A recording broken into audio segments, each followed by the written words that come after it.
السلام علیکم ورحمۃ اللہ وبرکاتہ۔ بسم اللہ الرحمن الرحیم۔ قاضی شریح کی روایت ہے کہ ایک مرتبہ اتفاق سے بنی ہاشم کے سرداروں میں سے کسی سردار کے بیٹے کے جنازے میں سفیان ثوری رحمۃ اللہ علیہ، ابن شبرم، قاضی ابن ابی لیلہ، ابو الاحوص اور امام ابو حنیفہ رحمۃ اللہ علیہ اکٹھے ہو گئے۔ ان کے علاوہ جنازے میں دیگر اکابر علماء اور فقہا اور رؤسائے شہر بھی شریک تھے کہ اچانک جنازہ رک گیا اور لوگ آپس میں جنازہ کے رک جانے کی وجہ پوچھنے لگے۔ سرگوشیاں ہو رہی تھی اور پھر تحقیقی طور پر یہ معلوم ہوا کہ لڑکے میت کی ماں بھی جنازہ کے ساتھ بے چین ہو کر پریشانی کے عالم میں نکل آئی ہے۔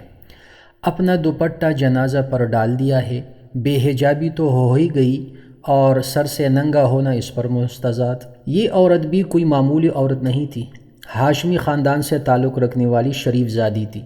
جب لڑکے یعنی میت کے باپ یعنی اس عورت کے خاوند کو علم ہوا کہ میری بیوی سر سے ننگی ہو کر جنازے کے ساتھ چل رہی ہے جس سے خاندان کی فضیحت و رسوائی ہوگی، تو فوراً بآواز بلند اپنی بیوی کو پکار کر کہا، واپس لوٹ جا۔ مگر عورت نے واپس جانے سے انکار کر دیا تو اس نے حلف اٹھایا، قسم اٹھایا کہ اگر تو یہیں سے واپس نہ لوٹی تو تجھ پر طلاق ہے۔ یہاں یہ یاد رہے کہ جنازہ ابھی تک جنازگاہ کو نہیں پہنچا تھا۔ نماز جنازہ تو جنازگاہ ہی میں پڑھنی تھی۔ بہت سے لوگ پہلے سے جنازگاہ میں پہنچ چکے تھے، مگر یہ قضیہ تو رستے کا ہے۔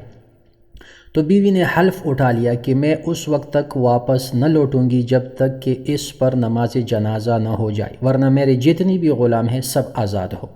اب مسئلہ پیچیدہ تھا، لوگوں میں باتیں اور سرگوشیاں شروع ہو گئی۔ بڑے بڑے علماء اور فقہا موجود تھے، مگر کسی سے بات نہیں سلجھ رہی تھی کہ میت کے باپ کی نظر امام اعظم رحمۃ اللہ علیہ پر پڑی اور عرض کیا کہ حضرت خدا را ہماری مدد کیجیے۔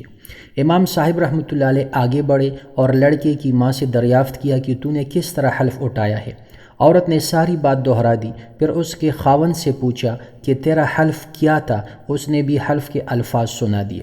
امام اعظم رحمۃ اللہ علیہ نے صورت مسئلہ کی حقیقت سے آگاہ ہوتے ہی بغیر کسی تأمل کے فرمایا کہ جنازہ کی چارپائی رکھ دو۔ لوگوں نے تعمیل کی تو فرمایا نماز جنازہ کے لیے صف درست کر لو اور جنازگاہ کے بجائے یہیں نماز جنازہ پڑھ لو۔ میت کے باپ سے کہا جناب آگے بڑھیے اور نماز پڑھائیے۔ چنانچہ وہ آگے بڑھے، نماز جنازہ کی صف درست ہوئی۔ جو لوگ پہلے سے جنازگاہ پہنچ چکے تھے انہیں بھی یہاں بلا لیا گیا۔ جب نماز ہو چکی تو امام صاحب نے لوگوں سے فرمایا لیجئے اب میت کو تدفین کے لیے قبرستان لے چلیے، اور عورت سے کہا اب یہیں سے واپس لوٹ جا کہ تو قسم میں بری ہو چکی ہے، کیونکہ نماز جنازہ ہو چکی ہے اور اس کے بعد تیری واپسی ہو رہی ہے۔ لڑکے کے باپ سے کہا لیجئے تو بھی تو بری ہو چکا ہے کہ عورت تیرے حکم پر واپس لوٹ رہی ہے۔ ابن شبرم رحمۃ اللہ علیہ نے امام صاحب کی ذہانت اور سریع الفہمی دیکھی تو بے اختیار پکار اٹھے کہ تیرے جیسا ذہین اور سریع الفہم بچہ جننے سے عورتیں عاجز آ گئی ہے۔